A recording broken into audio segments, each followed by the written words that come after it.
हर age group और हर profession से जुड़े हुए लोग आजकल एक बहुत ही कॉमन कंप्लेंट करते हैं, आँखों में एक तो ओकेजनली रेडनेस होना, आँखों से बार बार पानी आना, आई स्ट्रेन महसूस होना, दिन ख़त्म होते होते आँखें भारी लगने लगना। उसके अलावा है फॉरेन बॉडी सेंसेशन या ग्रिटिनेस जिसको हम बोलते हैं, ऐसा लगना कि जैसे कुछ आँख में चला गया है, कुछ आँखों में फंसा फंसा सा लग रहा है, आँखें भारी लगने लगती हैं। इसके कुछ बहुत इंपॉर्टेंट रीजंस हैं, जिसमें कि आई वुड से सबसे इम्पॉर्टेंट रीज़न है excessive exposure to these devices, जैसे कि लैपटॉप है, मोबाइल है, बच्चों में वीडियो गेम्स है, इसके अलावा टेलीविज़न है। ये स्टूडेंट जो क्लास है, पिछले 2-3 सालों में कोविड के टाइम पे excessive online classes, online meeting, zoom meeting सब हुई हैं, जिसकी वजह से ड्राइनेस जो है इज़ मोर और less like an epidemic. Ozone layer के डिप्लीशन की वजह से जो सन रेज हैं ये भी काफ़ी डैमेज कर रही हैं हमारी टीयर फिल्म को, आँखों को। मैं डॉक्टर निमी रानी, डायरेक्टर दृष्टिकुंज नेत्रालय, पटना।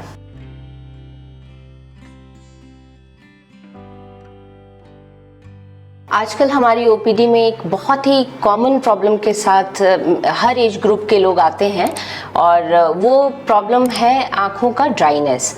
और इसके लक्षण क्या होते हैं, हर दूसरा आदमी कंप्लेन कर रहा होता है, हमारा हर दूसरा पेशेंट, चाहे वो किसी भी एज ग्रुप का हो, इवन छोटे बच्चे, स्कूल गोइंग बच्चे हैं, बैंकर्स हैं, चार्टर्ड अकाउंटेंट्स, लॉयर्स, इंजीनियर्स हैं, आर्किटेक्ट्स हैं, आई मीन रियल एस्टेट से जुड़े हुए लोग हैं, हमारे मीडिया के लोग हैं, कहीं भी हर एज ग्रुप और हर प्रोफेशन से जुड़े हुए लोग आजकल एक बहुत ही कॉमन कंप्लेंट करते हैं, आँखों में एक तो ओकेजनली रेडनेस होना, आँखों से बार बार पानी आना, आई स्ट्रेन महसूस होना, दिन ख़त्म होते होते आँखें भारी लगने लगना। उसके अलावा है फॉरेन बॉडी सेंसेशन या ग्रिटिनेस जिसको हम बोलते हैं, ऐसा लगना कि जैसे कुछ आँख में चला गया है, कुछ आँखों में फंसा फंसा सा लग रहा है, आँखें भारी लगने लगती हैं। तो ये जो पूरा क्लस्टर ऑफ सिम्टम्स है, इसका साइंटिफिकली अगर हम लोग बोलते हैं तो इसको हम लोग बोलते हैं dry eye syndrome. This is what we call as a dry eye syndrome. और इसके यही सारे लक्षण होते हैं।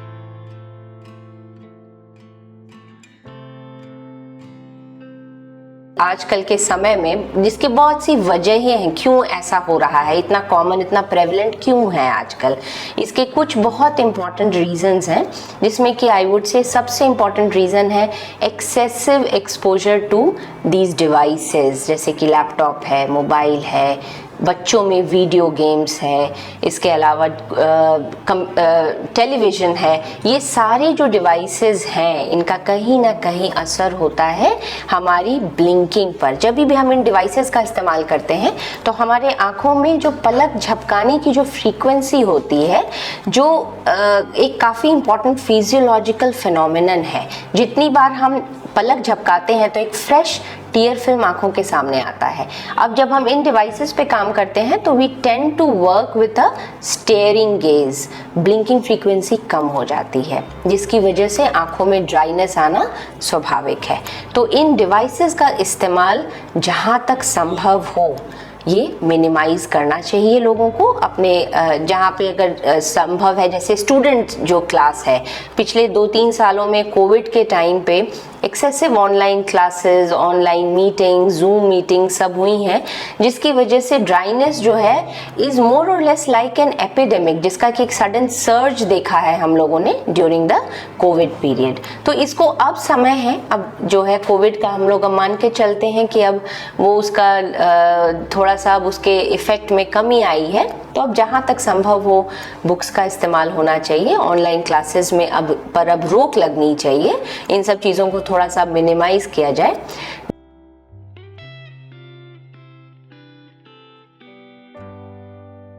जो दूसरी एक बहुत इंपॉर्टेंट वजह है ड्राइनेस की इज़ आई वुड से ग्लोबल वार्मिंग। जो इंटेंस हीट रहता है आजकल, किसी भी शहर में चले जाइए, जो 12 महीने होते हैं उसमें से मेजॉरिटी ऑफ द टाइम 8-10 महीने तो गर्मी के ही होते हैं, जिसमें कि हीट वेव्स चल रहा होता है, टेम्परेचर बहुत हाई होता है, इतना एडवांसमेंट है, इंडस्ट्रियलाइजेशन है। All this contributes to global warming. Excessive use of air conditioners, again ये इसका तो दो इम्पैक्ट होता है। जो एयर कंडीशनर्स होते हैं, ये जो बाहर हवा जो एग्जिट कर रहे हैं, जो थ्रो कर रहे हैं in the atmosphere, it is a very important component of global warming. Plus air conditioners की हवा जो रूम के अंदर है, ऑफिसेस के अंदर है, स्कूल्स के अंदर जो चल रही होती है, वो हवा का जो विंड का जो ड्राफ्ट होता है, that in itself causes dryness of the eyes. तो ये एक बहुत कॉमन सजेशन मैं अपने सारे पेशेंट्स को देती हूँ जो ड्राइनेस को कंप्लेन लेकर आते हैं, कि उनका जो सिटिंग अरेंजमेंट है वो कुछ ऐसा होना चाहिए कि एसी की हवा डायरेक्ट उनके आंखों पर ना पड़े। सो air conditioners again I would say is a very important cause of dryness of the eyes.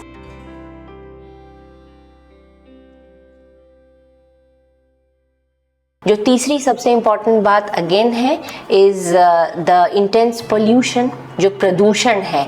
सुबह से लेके शाम तक हमारी जो आईज है वो ऑलमोस्ट वो नेकेड कहते हैं, जैसे हम कि with the naked eyes we move around.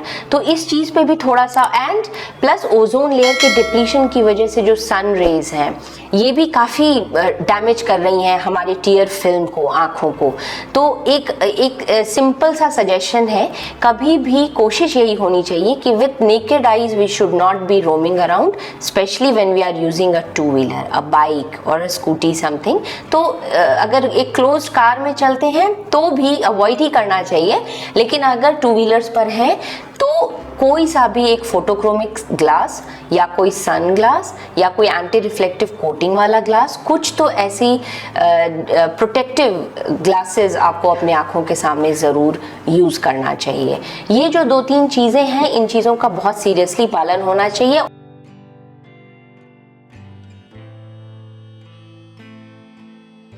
चौथी एक और इम्पॉर्टेंट चीज़ है जो कि ड्राइनेस में बहुत ज़्यादा कंट्रीब्यूट कर रहा है, and people are not aware of it, the major problem is this, is diabetes and thyroid. जिन लोगों को भी डायबिटीज़ है, जिन लोगों को भी थायराइड या ऐसी और हार्मोनल बीमारियां हैं, उनका भी आंसू का जो टीयर फिल्म होता है वो डिसरप्ट होता है, डिस्टर्ब होता है। तो इन बीमारियों को भी कंट्रोल में रखना है, फिजिशियन से टाइम टू टाइम मिलिए, क्योंकि जो सीरियस इम्पैक्ट होता है डायबिटीज़ का वो तो एक इशू है ही, लेकिन diabetes also causes dryness of the eyes.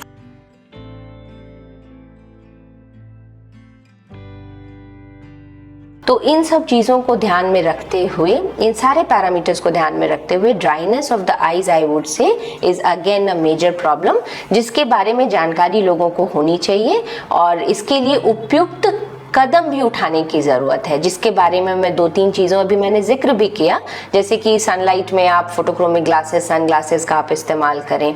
अगर आप बहुत एविड कंप्यूटर यूज़र हैं, दिन भर में 2 घंटे से ज़्यादा 7-8 घंटे अगर कंप्यूटर, डेस्कटॉप, लैपटॉप का इस्तेमाल करते हैं, तो कोशिश ये होनी चाहिए कि आपके डेस्कटॉप की पोजिशनिंग कुछ ऐसे हो कि वो थोड़ा सा आँख के लेवल से नीचे हो। मीनिंग देयर बाय कि जब आप डेस्कटॉप पे अपने देखें तो आपकी आंखें आधी खुली होनी चाहिए। वाइड ओपन आईज के साथ आप डेस्कटॉप पे काम ना करें, लैपटॉप पे काम ना करें, क्योंकि जितनी आईज वाइड ओपन होंगी उतना ज़्यादा उसमें ड्राइनेस की टेंडेंसी बढ़ेगी। अगर आप बहुत, जैसा मैंने बोला, बहुत ज़्यादा लंबा इस्तेमाल करते हैं डिवाइसेस को, यूज़ अ ग्लास, जिसको हम लोग कंप्यूटर ग्लासेस बोलते हैं, जिसमें एंटी रिफ्लेक्टिव कोटिंग होनी चाहिए। These are definitely protective for people who use computers for long hours। जो तीसरी important चीज़ है जो आजकल बहुत ज़रूरी है लोगों के लिए, that is the proper use of a lubricating drop। आज मार्केट में बहुत अच्छी क्वालिटी के मेडिकेटेड लुब्रिकेंट्स अवेलेबल हैं जो आपके आई स्पेशलिस्ट जब आपको प्रिस्क्राइब करें, थ्रू प्रॉपर प्रिस्क्रिप्शन इन लुब्रिकेंट्स का इस्तेमाल होना चाहिए। ये लुब्रिकेंट्स एक्चुअल में they are nothing but tear substitutes, जो ह्यूमन बींग्स का जो टीयर कॉम्पोजिशन, आंसू का जो कॉम्पोजिशन है, दैट हैज़ बीन, आप समझ सकते हैं कि उसी को बॉटल किया गया है and they are being sold as lubricants. तो ये ऑथेंटिक होना चाहिए, through a proper doctors prescription होना चाहिए। और एंड आई वुड सजेस्ट कि पुराने खुले हुए गुलाब जल और कुछ ऐसी चीज़ें लोग अपनी आंखों में डालते रहते हैं, इन सब चीज़ों से परहेज़ करना चाहिए, क्योंकि इन चीज़ों की जो ऑथेंटिसिटी है वो पता नहीं होती। They can be a source of infection.